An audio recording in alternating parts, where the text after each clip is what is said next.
서경 집전 보실래요? 서경에 대해서 이제 주자의 제자가 주낸 겁니다. 그러니까 주자의 뜻이랑 같죠.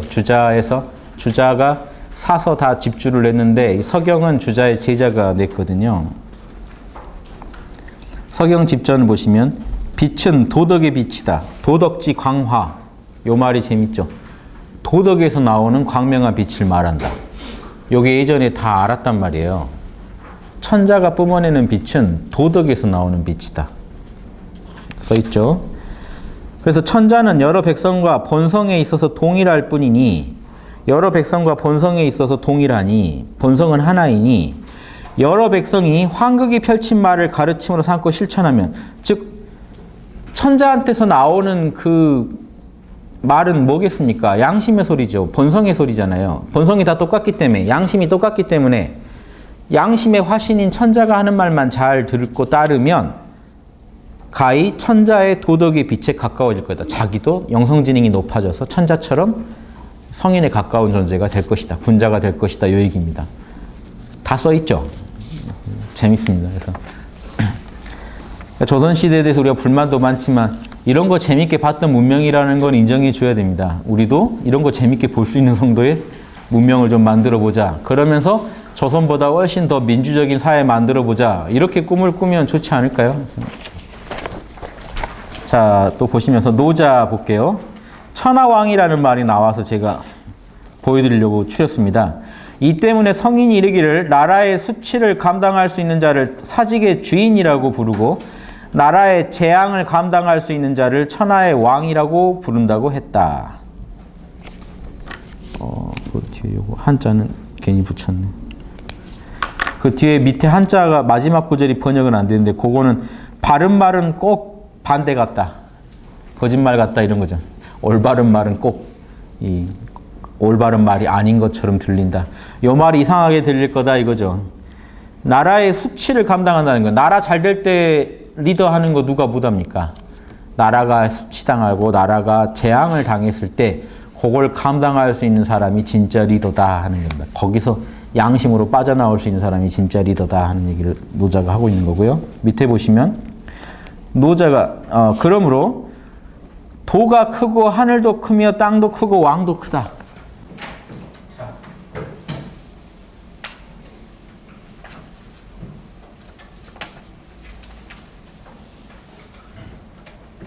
요거 한번 보실래요?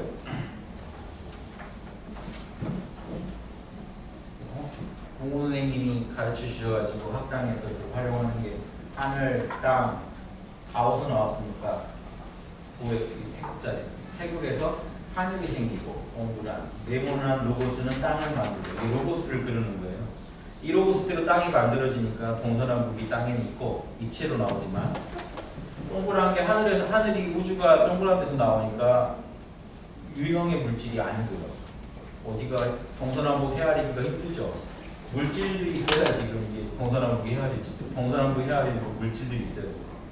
거기에 생명체가 살고, 그러니까 머리 위로 쳐든 존재, 머리를 아래로 이 하느님 자리를 위로 받들고 있는 존재, 아래로 두고 있는 존재, 옆으로 두고 있는 존재에서 인간, 식물, 동물들이 나오더라. 동물들, 그런 존재들이 나오더라 하는 거죠. 자, 근데 이렇게 보면 이제 노자가 이 얘기를 합니다.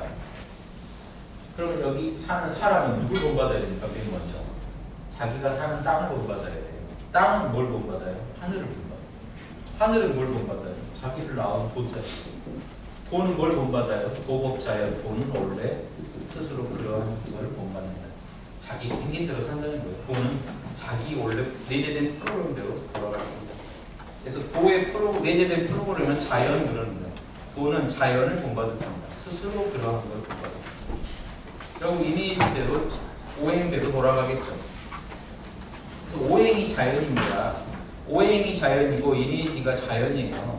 그렇게 도가 원래 생경을 얻기 때문에 천지 만물이 천지인이 다 그 오행을 따라가는 겁니다. 하늘은 오행을 어떻게 따라가요? 이 자연을 어떻게 따라가요? 추나추동. 땅은요, 금목수화토로. 인간은요, 인이지심으로. 욕심은요, 양심은 그렇고 욕심은 희노애락으로, 욕망 희노애락으로 따라갑니다. 그런데 우리가 사는 세계는 네 가지 큰 게 있는데 왕도 그 중에 하나다. 왕이 갑자기 왜 나올까요? 인간 중에요. 진짜로 땅을 본받고 하늘을 본받고 돌을 본받는 인간이 지금 왕인 거죠. 인간 중에 인간은 왕이라고 하기 때문에 왕은 인간 중에 제일 대표를 말해요. 그러니까 우주의 위대한 게 넷이라는 게 왕, 땅, 하늘, 도 이렇게 넷이라는 거예요. 왕도 그 중에 하나다. 황금을 말합니다. 사람은 땅을 본받고 땅은 하늘을 본받고 하늘은 도를 본받고 도는 스스로 그러함을 본받는다. 도법 자연. 이게 노자에 나온 말입니다. 이해되시죠? 노자가 이해되잖아요. 이런 게 재밌죠. 설마 이해될까 하셨지만 이게 이해되죠. 다 뭐 인간이 해놓은 건데 별겁니까?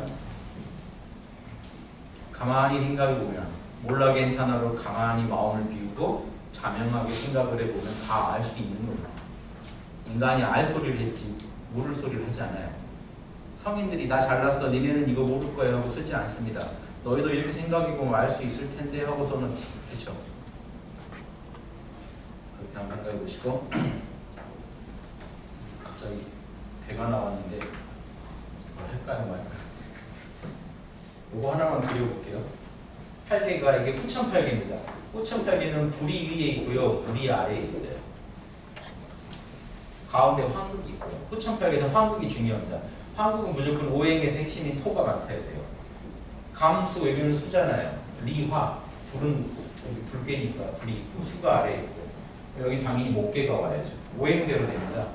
팔개는 오행이랑 어긋나지 않아요. 또 목기운이 해당되는 진목이 여기 와 있어요. 그럼 금기운은 택개. 자 보세요. 음기를 양은 위로 솟는 본성이 있죠. 음이 막혀 있는데 양이 뚫고 올라가니까 이거는 하늘을 뚫고 내려오는 벼락이나 벼락이 땅에 내려오면 만물을 소생시킨다고 믿기 때문에 징계를 이렇게 표현합니다. 인체 중에서는 발이에요. 움직여야 걸어야 산다는 게 징계를 보면 알 수 있습니다. 안 움직이면 음기가 정체된 기운이 날 지배하겠죠. 근데 맨 밑바닥에서 통하는 기운이 다시 저 말단에서 쳐줘야 되잖아요. 혈액이 순환되거나 되게 하려면 기운이 돌게 하려면. 그래서 이 벼락이 하늘에서 내려오는데 왜 밑에 양이 있냐? 양이 음을 밀고 나가는 형상을 그리는 거예요. 여기 뒤집으면 하늘에서 일어나고 뒤집으면 땅에서 일어나고 똑같습니다. 음을 밀어내고 양이 치솟아 올라가는 그게 목기운이죠. 금기운은요.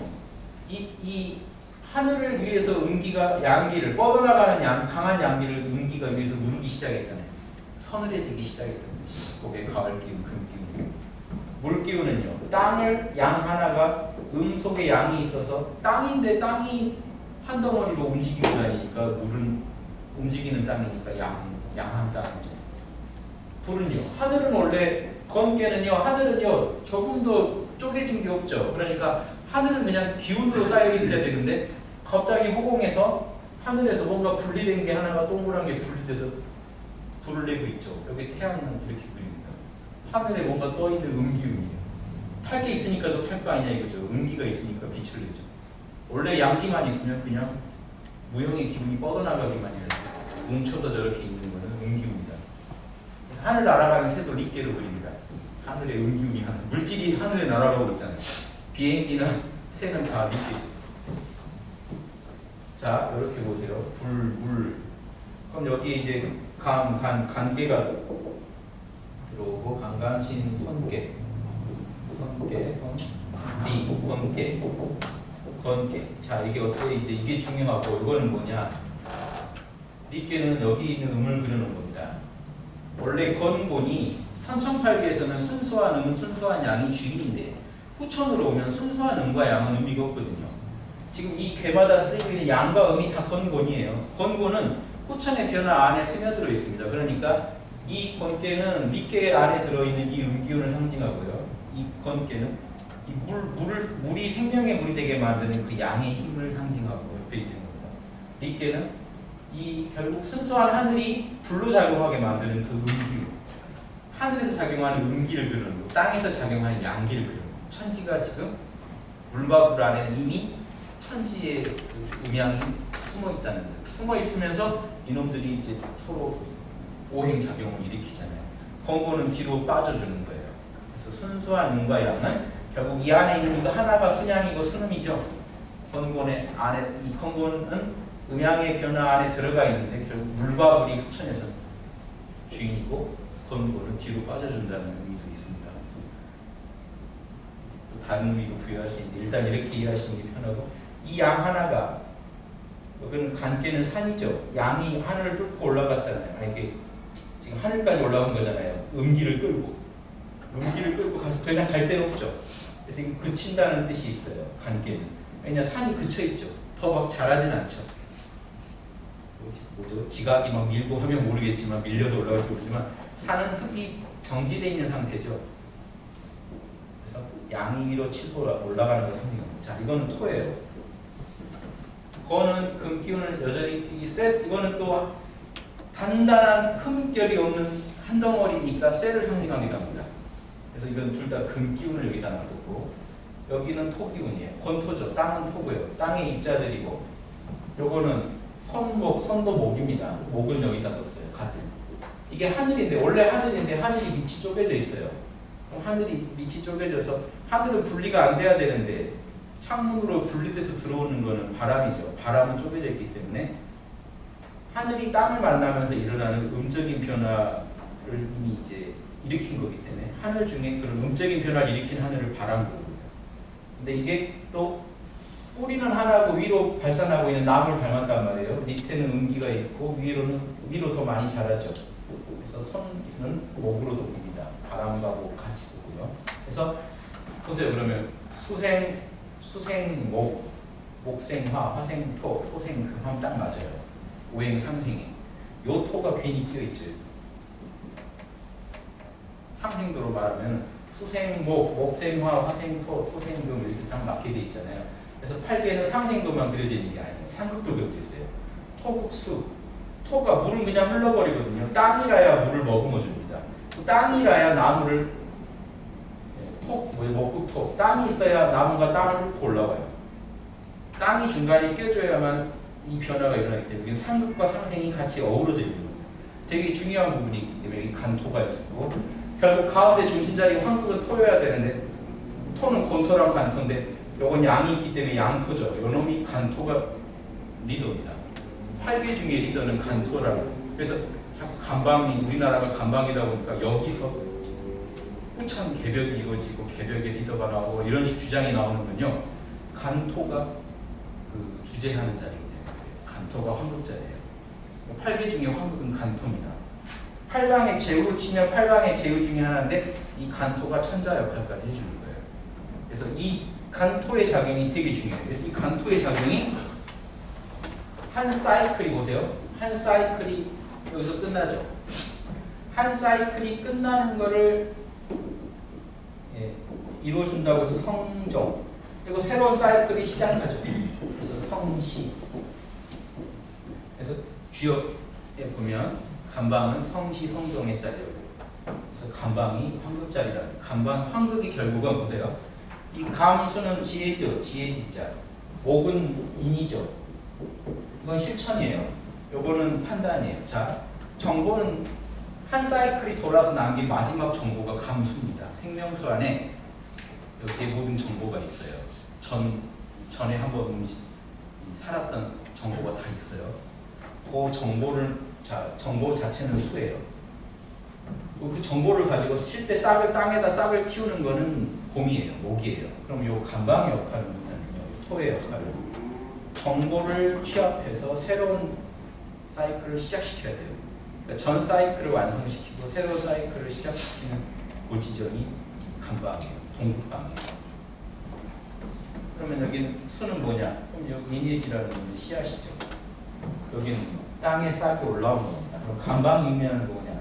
땅 속에서 싹이 난 거예요. 엄마 뱃속에 있는 애기예요. 엄마 뱃속에 있는 애기 상태가 한 사이클을 끝냈고 다음 사이클을 시작하기 딱 위한 준비점입니다. 그래서 여기를 중시하고 그럼 이게 왜 리더 역할인지 아시겠어요? 참모가 정보를 줘요. 실천하는 사람들이 실천을 해요. 담당자들이. 리더가 하는 역할이 뭐죠? 뭐예요? 지금 들어와 있는 정보 중에 뭘 할지 안 할지 선택한 다음에 실천하라고 명령해서 실제로 실천하게 만드는 게 이게 리더 역할이에요. 그래서 감방이 리더의 역할을 하고 있는 거예요. 이해되세요? 그럼 이게 경물 치즈를 치면 이게 지혜니까 여기는 경물을 해가지고 지혜를 이룬다는 게거든요. 8.5으로 말하면 요거는 성의. 경물치기 성정심 아세요? 정심. 여기 정심의 단계. 실제 마음의 균형을 잡은 단계예요. 실천에서. 요거는요. 지혜만 이룬 단계예요. 그럼 중간에 뭐가 있죠? 지성이 판단했고 감정이 실천했다면 중간에 뭐가 있죠? 의지가 있어요. 의지는 지와 행의 중간에 있습니다. 보세요. 의지는 뭔가를 하고 싶다는 강렬한 의욕이죠. 여기에는 판단이 이미 있어야 돼요. 그 전에 정보가 있어야 되고 정보 중에 어떤 특정 정보에다가 강렬히 이거를 실현하겠다는 의지를 품어주는 건 이미 행이에요. 행이 시작됐어요. 그게 밖으로 나오면 정신이 돼요. 그러니까 성의가 빠지면 그 공부는 빵입니다. 보세요. 정보는 엄청 많아요. 하나도 현실화 안 돼요. 성의가 없다. 그래서 대학의 성의를 제일 중시해요. 성의가 없으면 끝이다. 그런데 재밌는 게 공자님이 감방을 설명할 때 성시 성종에 잘 따라서 말씀이 이루어지는 자제라고 그랬어요. 근데 딱 성자죠. 말씀이 이루어진 자. 어는 북방, 이루는 건 동방. 그러니까 의지를 설명할 때 성이라고 설명한 거는 기가 막힙니다. 다른 뭐 뜻을 진실하게 할 수도 있는 거 있잖아요. 근데 성실할 성자를 붙이면요 말이 이루어지게 하라는 거예요. 너가 알고 있는 그 정보가 현실화되게 해라. 그게 성이다. 그래서 경물치즈 성의장에 제일 많은 비중이 들어있고 대학에 성의를 한마디로 뭐라고 했냐면 선을 좋아하기를 이쁜 여자 좋아하듯이 하고 악을 미워하기를 악취 피하듯이 하라. 뭐죠? 선은 좋고 보세요. 경물치즈는 뭐가 이루어져요? 선은 옳은 것이고 악은 나쁜 것이라는 게 이루어져요. 이 실천에서는 선은 하고 악은 안 해요. 성의에서 뭐가 이루어져야 돼요? 선을 진심으로 좋아하고 악을 진심으로 미워하는 게 이루어져요. 이게 리더의 역할이에요. 이해되십니까? 리더는요. 뭘 할지를 강렬하게 정해서 강렬하게 원해줘야 리더입니다. 그래야 밑에서 실천한단 말이에요. 근데 많은 정보에 취해가지고 뭐가 옳은지 결정을 못하고 그걸 원하지 못하면 있으면 리더 역할이 빠져버리는 거죠. 그러면 마음 경영이 실패해요. 그래서 마음 경영에서 이런 것도 한번 이 역학의 원리까지 활용해서 한번 알아두시면 정보와 이 실천 사이에는 강렬한 의지가 있어요. 이 의지가 없으면 실현이 안 됩니다. 우리 감방의 역할도 그렇다는 거죠. 우리 민족은요. 선천의 모든 한 사이클을 돌면서 이 선현들이 얻었던 지혜 중에 엑기스를 잘 골라낼 줄 알아야 돼요. 정리할 줄 알아야 돼요. 그게 지난 문명의 그 완성을 이루는 거죠. 그리고 새로운 문명이 취해야 할 간결한 가르침을 내놓을 줄 알아야 돼요. 선택과 집중이죠. 리더가 해줘야 돼요. 뭘 선택을 해줘야 돼요. 여기에 집중하라고 강렬하게 명령을 해줘야 돼요. 그래야 이 현실화돼요. 안 그러면요. 기존의 인류가 만들어놓은 엄청난 지혜의 보고가 쌓였는데도 아무도 그걸 활용 못하고 끝납니다. 감방해야 될 일이 뭐라고요? 유불선 기독교 모든 인간이 만들어놓은 지혜와 철학의 정수를 뽑아내서 지금 시대에 맞는 것을 골라내서 취해주는 게 일단 성종이고요. 그걸 가지고 새로운 역사를 이룹시다 하고 강렬하게 그걸 원해서 이 땅에 그게 실현되게 만들어서 이 행동으로 바로 옮기게 도와주는 거. 그게 이제 성시예요. 새로운 문명의 시작점입니다. 이것만 하면 우리 민족은요, 새로운 문명의 원형 민족이 됩니다. 예전에 그 발도르프 학교 그 여신 분 누구죠? 그 슈타이너 그분이 자기 제자한테 그 일본인 뭐 그 제자가 한 말이라면서요. 김지아 씨 책에서 봤는데 동방에 어떤 민족이 있는데 극도로 힘들게 살았지만 영성이 대단해서 앞으로 예전에 로마 제국 때 문화의 원형을 이스라엘이 성배 민족이 돼서 제시했듯이 앞으로 어느 문명의 원형을 제시할 민족이 거기 있다. 그래서 그 사람이 당연히 일본을 말한다고 생각하고 와서 보다가 동학 사상을 보다가 한국이구나라고 느껴가지고 그걸 김지아 씨한테 얘기해 줬다는 얘기가 있어요. 그러니까 그때 재밌는 말은 새로운 문화의 원형, 이스라엘 그때보다 훨씬 전 세계에 영향을 줄 새로운 문화의 원형을 제시할 그 민족이 고통과 고난 속에서 영성을 키우고 있다 하는데 좀 부끄럽죠. 이런 말 바로 하기에는 우리가 영성을 막 키워왔으면 뭐 티가 나야 되는데 아쉽긴 하지만 너무 힘들어서 그래요. 그래서 한번 자극을 줘보고 쇼크를 줘보고 판단하자고요. 지금 판단할 게 아니고 지금은 최악이란 걸 저도 압니다만 우리 민족의 그런 영적 DNA가 뭔가 진짜 살아있다는 걸 남들 다른 민족보다 더 잘 발휘할 수 있는 어떤 그런 육체적인 어떤 DNA의 기질까지 갖고 있다면 뭔가 이게 영육이 조화되면서 더 터져 나오겠죠. 근데 그 쇼크를 아직 제대로 안 받아봤잖아요. 그래서 저는 온 국민들한테 한번 쇼크를 주고, 그렇죠? 정기 쇼크를 주고 그때 판단하자 이겁니다. 지금 판단을 유보하자. 근데 그런 뭔가 가능성은 있다고 확신한다. 이런 거죠. 지금 상태는. 그래서 이런 얘기도 좀이라도 도움이 되면 좋겠습니다. 일단 말이 이루어지는 자리가 된다는 거는요. 이겁니다. 지혜, 정보를 잘 정리해서 정리되지 않은 정보는 어차피 실현이 안 돼요. 못 해요, 여러분. 딱 선택을 해야 우리가 결정하는 거지, 결정해서 실행하는 거지. 선택이 안 되면 여러분 끙끙 앓고 있지 절대 실천 못 합니다. 인간은 그렇게 만들어져 있어요. 인간의 뇌는요, 둘 중에 하나를 못 고르면요, 몰입을 못 해요. 집중을 못 하게 돼 있어요. 무조건 고르셔야 돼요. 골라야 집중이 일어납니다. 지금 인류가 어디로 가야 될지 못 고르고 있으면 인류는 여기서 멈춰요. 뇌가 다운돼 있는 상태예요. 그럼 그때는 그냥 맹목적으로 살아가는 거예요. 원초적인 피드백만 하면서 맹목적으로 살아가는 단계에 빠져버려요. 철학이 없이. 선택을 정확히 할 수 있어야 우린 빠져나옵니다. 이해되시죠? 그러니까 우리가 다른 걸 선택할 게 아니라 양심의 소리를 정확히 듣고 판단할 수 있는 힘만 키우면요. 우리는 어떤 상태에서든지 주체적으로 빠져나올 수 있다는 거예요. 모두에게 도움이 되는 방식으로. 홍익인간하는 방식으로 매 순간 살아갈 수 있다는 겁니다. 나라나 개인이나 모두가 다. 그래서 이런 차원에서 주역을 보셔야지 그냥 주역 보면 재미있나요? 그래서 이렇게 한번 생각해 보시고, 자, 오늘 하려고 했던 건 이 얘기가 아닌데요. 그렇죠? 괜히 감방 얘기가 나와서 한번 말씀드려봤는데, 감방이 그렇게 중요해요. 역학에서 감방이 제일 중요합니다. 환극자리니까. 우주의 이치가 그렇다면요, 뭔가 한반도에서 더 뭔가 환극이 될 만한 도덕적인 답이나 인류를 살릴 도덕적인 어떤 비결이 나오지 않을까요? 비책이? 그거 믿고 저도 공부해 본 거예요. 왜 지구 그 많은 나라, 우리보다 더 지금 잘 사는 나라 많은데 그 좁은 나라, 그것도 지질이 못 살고 힘들게 살고 있는 나라에서 이런 거를 왜 우리가 공부해야 되는가? 과연 가당키나 한 것인가? 할 때 예전 어른들이 된 게 역학적 근거입니다. 우주의 이치가 감방에서 나온다고 그랬어. 해서 그거 믿고 많이 선조들이 100년 전에 엄청 그런 도인들이 이 논리로 나오셨잖아요. 예, 그걸 이어받아서 우리도 그때 이제 한번 열풍이 지나갔단 말이에요.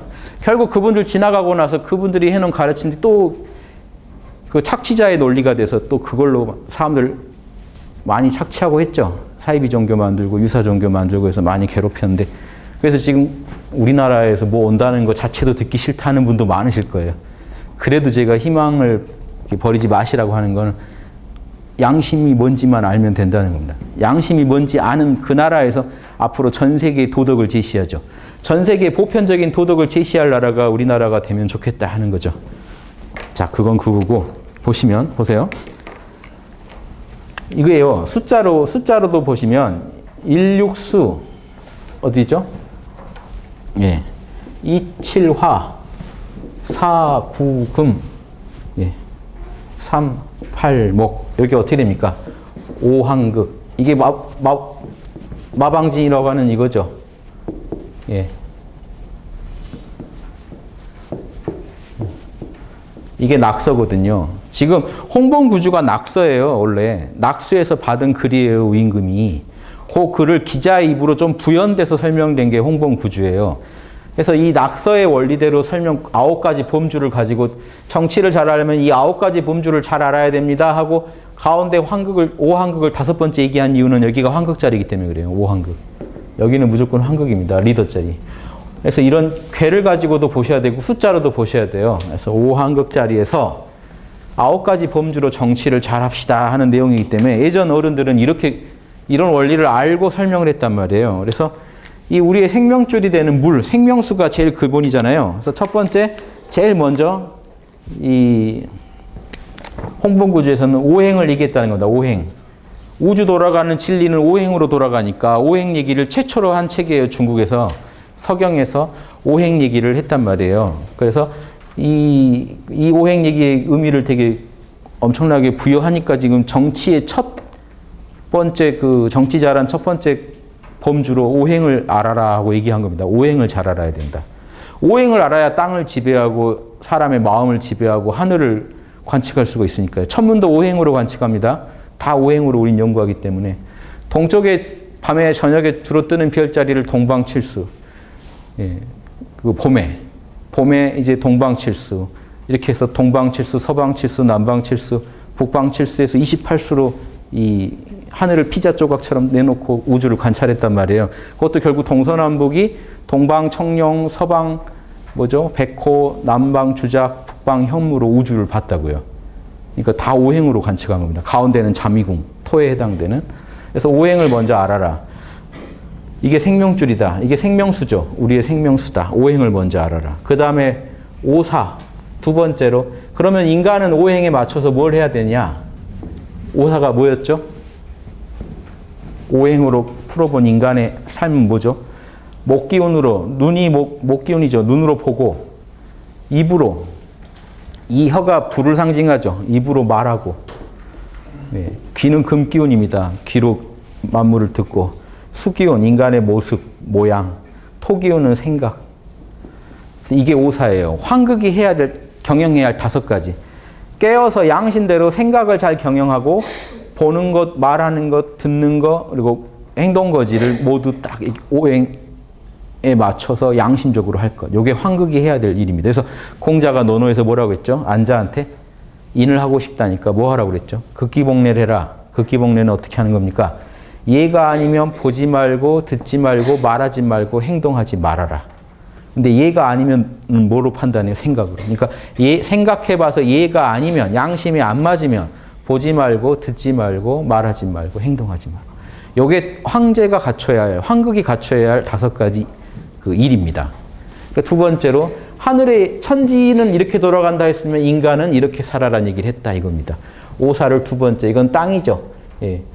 오사를, 이건 땅은요, 땅은 만물을 저장하고 감추는 역할을 해요. 상징해요. 감추고 뭔가 부드러운 땅은 땅이 강대하게 모여있는 지금 모습이죠. 땅이 쌓여있는 모습. 좋은 정보나 좋은 일들을 갖춘다는 뜻이 있기 때문에 지금 오사를 갖춰라. 득템을 하라는 거죠. 아이템을 다 갖춰라. 그 다음에 8정. 그런데 인간이 살려면 결국 정치, 지금 각 행정부처에 해당되는 내용들을 쭉 했죠. 예. 먹고 사는 문제, 식, 화, 무슨 재경부에 해당되는 거, 재화 운영하는 거, 그 다음에 교육부, 그렇죠? 그 사도, 교육부, 그 전에 뭐 얘기했죠? 사, 문화, 관광부에 해당되는 거, 제사, 문화, 그 다음에 교육, 사공, 건설 쪽, 그 다음에 빈, 외교, 손님 접대하는 거, 군사는요, 사는 국방부, 이렇게 해서 또 구, 내치, 사구라고 해서 치안, 그래서 안에 요즘 같으면 뭐죠? 또 경찰 업무 이런 것들도 다 해가지고 8장에서 설명했어요. 여기에 지금 부처를 갖다 붙여도 다 맞아요. 그러니까 그때나 지금이나 인간 살림살이 달라진 거 없습니다. 먹게 해주고 돈 벌게 해주고 집 짓게 해주고 문화 가르쳐주고 교육시키고 그 다음에 뭐죠? 치안 유지해주고 그 다음에 외교 잘하고 그 다음 군사력으로 전쟁 대비하고 이 8가지를 딱 제시해요. 지금 달라진 게 없어요. 그래서 요거는 목기운 여기다가 38목 목기운에다가 인간의 삶을 이런 식으로 이제 일으켜야 된다. 진작시켜야 된다. 이렇게 나왔고요. 사는 이제 오기. 하늘에 여기는 하늘에서요. 땅에 이게 손괴가요. 이렇게 써 있죠. 보세요. 사람들이 되게 겸손하게 무릎 꿇고 이렇게 뭔가 물건을 받들어 모시는 이런 상황입니다. 손이 겸손할 손자죠. 이걸 손괴라고 하냐면 하늘 밑에 음이 딱 무릎 꿇고 있는 모습이에요. 하늘을. 그래서 이건 이 손괴는요. 천명을 받는 걸 상징해요. 천명을 딱 받는 거를. 그래서 음이 겸손하게 양 밑에 와서 무릎 꿇고 있는 거예요. 그래서 하늘한테 이렇게 무릎을 꿇고 겸손한 모습을 하는 걸 성계이기 때문에 이 성계에서는 오기, 5개의 기강이라 그래서 한 해, 한 달, 한 날, 별, 그 다음에 별들과 그 달력 이렇게 해서 천문관측하는 내용이, 관찰하는 내용이 들어있습니다. 오기는. 그래서 하늘을 잘 읽어내서 그 명령을 잘 받아서 우리가 써야 된다는 뜻이죠. 이게 천명으로도 풀리는 게 왜 그러냐면요. 택개는 입이거든요. 여기에 입을 상징합니다. 그래서 입에 물이 고여 있는 거 택개가 연못개이기 때문에 택개는 연못으로, 인체에서 연못으로 봐요. 그래서 택개는 원래 뭔가 보세요. 감수가 원래 흐르는 물인데 요거는 고인물이에요. 밑이 막혔잖아요. 그래서 입에 고인물이면서도 이게 입 모양을 닮았죠. 그래서 이 입이 거꾸로 돼 있죠. 위에서 아래에다 명령하는 거를 명령을, 그래서 손께는 명령을 뜻합니다. 요 택개는 주로 입 관련된 거예요. 무속인, 뭐 구설수, 주역에서 택개가 나오면요. 구설수, 음식, 무속인 뭐 이런 뜻이 돼요. 택개라는 이름 택개라는 게 자체가 보세요. 호빵맨처럼 웃고 있는 사람의 모습이에요. 입을 그려놓은 거예요. 사람의 입을. 택개가 입을 상징하니까. 그래서 입에다 뭐 채우면 좋죠. 그래서 여기다 마음심자 쓰면 기쁠 열자가 돼요. 환하게 웃고 있는. 그래서 가을에는 결실을 맺어서 수확을 해서 나눠 먹는 음식의 상도 있고, 가을이니까 결실을 맺는다는 뜻도 있고, 입 관련된 얘기들을 또 상징하고요. 이게 말이 많다도 상징하는데 이건 뒤집어진 입이라서 하늘이 명령을 하고 밑에는 굴복해서 그 명령을 따르는 형상입니다. 그래서 선계에서는 하늘의 명령은 우리가 달력으로, 천문관측으로 읽어내죠. 하늘의 그 계시를 예전에는 별자리의 이동, 별자리가 어느 그 28수 중에 어디에 배치됐냐. 뭐냐면요. 28수는 항성이에요. 하늘에 피자처럼 하늘을 다 나눠놨는데 항성이에요. 붙박이별이라고요. 그런데 안 고정된 놈들이 있어요. 오행성이요. 금목수화토 오행성하고 해와 달이요. 그래서 이걸 칠정이라고 그래요. 7개의 정치. 하늘에서 7개가 하늘을 이렇게 뭔가 경영하고 있다는 거예요. 그래서 이 7개의 별을 잘 관측하는 게 되게 중요한 천문 관측의 그 핵심입니다. 즉 7개의 별이 항성 중에 어느 쪽에 위치하냐에 따라서 지상에 무슨 일이 일어나느냐가 골자예요. 이 7개의 별은 항성이랑 따로 움직이니까 얘네들의 움직임을 잘 관찰해서 얘네들이 어느 날은 그 피작 조각 중에 어느 한 조각에 집대로 모여 있을 때가 있단 말이에요. 오행성이. 특히 오행성이 중요한데, 오행성이 모여 있으면 오성, 두성 분야에 모여 있으면 오성 치두, 뭐 규성에 모여 있으면 오성 치규, 이런 게 큰 예언이 돼요. 국가적으로. 오성 치규 그러면, 왜냐하면 중국의 그 천문학에서는 천지를 하나로 보니까 하늘의 규성 분야를 땅에서 어느 분야라고 배정해 놨거든요. 그러면 그 분야에서 뭔가 인재가 난다 이렇게 돼요. 그래서 이런 식으로 해서 국가적인 어떤 일도 예측하고 땅하고 관련 지으면서, 아무튼 하늘에서 그 관측한 핵심이, 하늘은 붙박이별로 28개의 분야를 나누는 뒤에 오성이 따로 움직인단 말이에요. 얘네들은 그 별들하고 별도로 움직이니까 가까워 있으니까 당연하죠. 우리 지구 주변에 있다 보니까 따로 관측되잖아요. 그 친구들의 움직임을 연구해가지고 지구에 일어날 일들을 미리 예측하는, 농사 지을 때 참고하고, 더 나아가서는 이제 국가적인 사태까지도 미리 예언하는 그런 일까지 가는데, 아무튼 그런 그 천문 분야는 그런 역할을 하고요. 오기. 그 다음에 지금 뭐 이제 홍범구주 관련된 것만 말씀드릴게요. 그 다음에 아직 진도 안 나갔지만, 지금 오늘 나간 게 환극이죠. 환극은 항상 토 자리에서 중심을 잡고 지켜줘야 됩니다. 요게 간토예요. 간토에. 자, 음토는요, 임금 자리 할 수가 없어요. 양이 없잖아요. 간토는 임금이 될 수가 있습니다. 양이 음을 거느리고 있잖아요. 음투를. 여러분 이름이 이런 구조로 되어 있습니다. 일양 이음해서 성은 한자가로 되어 있고 이름은 보통 두자로 되어 있죠. 그게 홀수는 양이고 짝수는 음이니까 그게 이상적인 구조라고 보는 거예요. 홀수 하나에 짝수. 짝수가 뒤에 이게 음이 같이 조화를 이루어주는 게, 그래서 남자 절 한 번 하면 여자는 두 번 하고 하는 게 음양 맞춰주는 거거든요. 그래서 우리 이름도 일반적으로 정할 때 성을 한자 정하고, 꼭 이래야 되는 건 아닙니다만, 성을 한자 정하고 이름을 두자 정하는 건요, 일양 이제 이음이죠. 음을 두 개로 맞춰주는 거죠. 근데 이 구조가 딱 지금 간토가 양 하나가 음 둘을 경영하는 형국이에요. 리더로서. 그게 사내의 모습입니다. 그래서 이거를요, 임금 자리로 보고 이게 아무튼 여기까지만 더. 나중에 제가 황제내경 할 때 한의학적으로도 이게 되게 중요해요. 한의학적으로 이거는 지금 귀에서 씻어버리세요. 들으시고 군화라 그러거든요. 임금불이 되는 이유가요. 위에서 리더가 되는 이게 왜 불이냐? 이게 불이잖아요. 불이 보세요. 리께랑 플러스 불하고 땅을 합치면 이렇게 돼요. 위에는 리께고 밑에는 공께잖아요.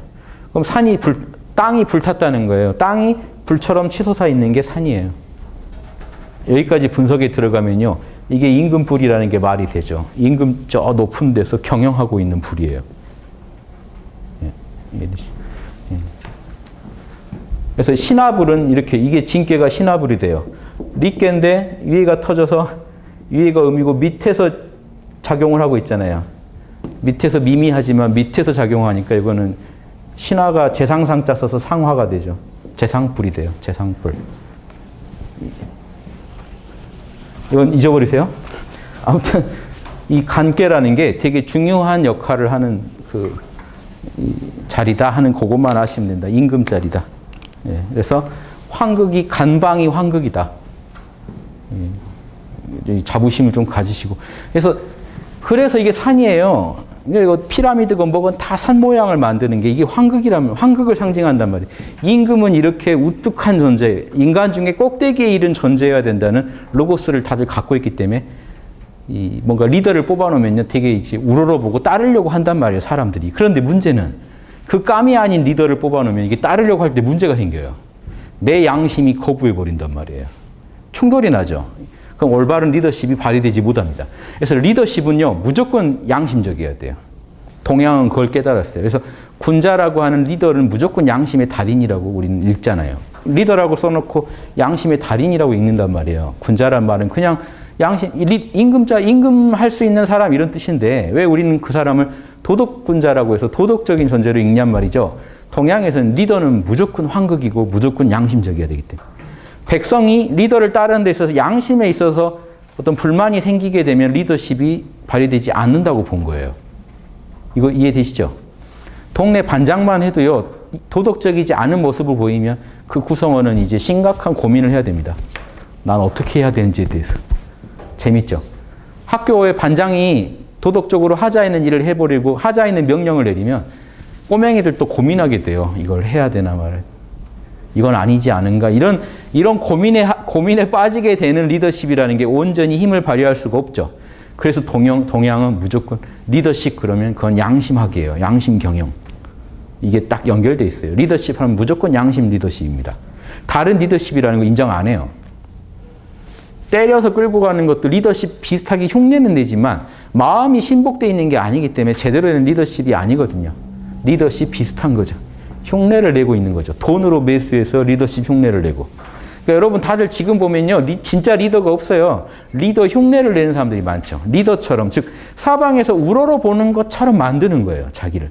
돈을 써서, 권력을 써서, 뭔가를 써가지고 상대방이 욕심으로 나를 떠나지 못하게 묶어놓은 다음 뭔가 존경을 계속 확인하면서, 그런 사람들은 불안하니까 존경을 계속 확인합니다. 너 나 존경해 하는 거를 계속 시험에 빠뜨리고 존경하는지를 확인해요. 그것만 확인하면 기뻐요. 왜냐하면 원하는 게 그거니까. 그러니까 이건 가짜 리더라는 거예요. 자기가 남들보다 위에 있다는 걸 즐기고 있는 상태인데 진짜 리더는 그게 아니고 도덕적으로 진짜 그냥 꼭대기에 있는 거예요. 누가 부정하건 말건 꼭대기에 있기 때문에 사람들이 못 알아줄지언정 아무튼 그 사람이 꼭대기에 있다는 건 진실이기 때문에 따를 수밖에 없는 그 힘이 그 도덕적 리더가 가지고 있는 힘이에요. 그러니까 예수님을 안 따를지라도 예수님은 천년만년 가봐라 나를 안 따를 수 없을 것이다 하는 자신감으로 하잖아요. 당대 안 알아주더라도. 요 힘은 그렇게밖에 안 나옵니다. 이미 당대인을 보고 있지 않다는 거예요. 인류인 이상 너희들은 나를 따를 수밖에 없다. 왜냐하면 나는 거기 전문가니까. 양심에. 요 정도 확신을 갖고 움직일 수 있는 리더가 당대에 제대로 힘을 쓸 수만 있다면 이제 우리가 말하는 성통공환 이루어지는 거고 진짜 환극이 구현되는 거죠. 그래서 환극이 구현될 때는 환극이 딱 중심을 잡고 지금 우주의 질서도 정확히 읽어내고 자신의 몸가짐을 조심하면서, 이건 환극의 몸가짐입니다. 하늘의 질서를 존중하면서 땅에서는 제대로 된 각 국민을 살릴 수 있는 모든 정책을 구사하면서 남은 게 뭐죠? 5, 6. 삼덕이라는 걸 갖추고 이건 환극이 마음을 쓰는 덕이에요. 삼덕으로 마음을 씁니다. 앞으로 할 거 미리 이제 말씀드릴게요. 삼덕이 뭐냐면요. 임금이 마음 쓸 때는 양심대로만 쓰면 되죠. 그게 정직이에요. 저 끝에 정직 써 있죠. 올바르고 곧게만 양심대로만 처리하면 돼요. 그런데 이게 일반적인데 비상한 상황이 있어요. 상대방이 이제 힘으로 덤빈다거나, 예, 상대방이 너무 강하게 나온다거나, 또 내가 부드럽게 대해줘야 될 때가 있죠. 그럴 때는요, 좀 방편입니다. 부드럽게 대할 때 유국을 써요. 부드러운 방법을 쓸 때가 있고, 좀 더 강하게 힘을 써야 될 때가 있어요. 강한 힘을 써야 될 때가. 그러면 이제 강한 힘을 쓸 때 부드러울 때까지 해서 삼덕 그럽니다. 원래는 정직 하나인데 쓰다 보면 좀 더 강성으로 뭔가 추진할 때가 있고 부드럽게 달래야 할 때가 있다는 것만 이제 계산해서 참고한 겁니다. 그 다음에 보세요. 7개인은 한자 있으시죠? 거기 보면 의심을 돌아본다는 건요. 뭔가 결정할 때 의심날 때 점쳐보라는 겁니다. 이 점치는 내용이에요. 저는 여기를 점치는 내용으로 여기다 지금 채워져 있는데 보세요. 아, 지금 토는 환극이고 육은 지금 순수한 하늘이죠. 지금 임금의 그 마음을 이렇게 쓰라는 거예요. 정직하게 쓰라는 얘기고요. 하늘처럼. 7번째 개인은요. 이게 좀 무속인도 여기 상징한다고 그랬죠. 택계라는 게. 점을 쳐서 하늘의 뜻을 읽어내라는. 이때는 점관을 3명 쓰라는 얘기까지 구체적으로 나와요. 3명한테 점을 치기 위해서 2명이 나오는 걸 믿어라. 그래서 점치는 방법이 구체적으로 나옵니다. 즉 의심 날 때는 하늘한테 묻고 결정하라는 내용이에요. 의심이 날 때. 즉 자명하면 물을 필요가 없죠. 뭔가 의심이 날 때는 묻고 결정해라. 저는 양심 성찰을 권합니다. 점치시지 말고 양심 성찰하시라. 8번째 뭐 있죠? 네, 8번째 여기는 간토죠. 진짜 여기는 간토인데 서징, 여러 개의 징조를 잘 관찰해라. 징조를 잘 관찰해 보시라. 예, 여기는 지금 산을 우러러보듯이 늘 징조를 잘 관찰하면서 이 신중히 하는 마음으로 살아가라. 그리고 이게 간방이 문을 상징해요. 문을 잘 지키는 이 산을 우러러보고 공경하는 모습하고 어떤 문을 잘 지키면서 조심하는 모습을 다 갖고 있습니다. 간방이. 그래서 조심하라. 그래서 이 여러 개의 징조를 보면서 자 이겁니다. 정치가 잘 될 땐 좋은 징조가 나오고 안 될 땐 나쁜 징조가 나와요. 그 징조를 빨리 읽어내면서 하늘을 공경하는 마음으로 빨리 읽어내면서 신중히 몸가짐을 신중히 하라는 게 나옵니다. 예. 예, 그렇고요. 간토가 그렇고 그 다음에 이 문은 잘 방비해야 되는 거잖아요. 늘 신중하게 조심하게 지키고 방비해야 되는 그런 그 이미지도 있고요. 마지막 리께는 이게 볼견자죠. 이게 볼견자랑 통하죠. 눈이니까요. 눈을 그려놓은 게 볼견자입니다. 눈이거든요, 이게. 환히 들여다보자는 겁니다. 그래서 마지막에 어디에서 환하게 드러나는지 아세요? 복극에서. 임금이 복을 받는지 고통을 겪는지에 따라서 결과가 확 드러난다. 마지막 결과물로 확 드러나는 걸 얘기합니다. 징조 정도가 아니라 그 징조의 결과물로 오복을 받는지 임금이 6극, 6가지 처참한 안 좋은 일이 일어나는지 5가지 아주 복된 상황이 펼쳐지는지 이걸로 결과물을 들여다볼 수 있다. 자, 8개를 가지고 한번 설명해 드렸어요. 홍범구주를 전체적으로. 자, 경영은 이겁니다. 환극이 양심대로만 잘 따라가시면 당연히 좋은 징조 나오고 의심날 때마다 양심으로 푸시고 가시다 보면 복을 받게 된다는 스토리입니다. 그런 존재가 진짜 환극으로 서야 된다. 예, 여기까지 마치겠습니다. 예, 감사합니다.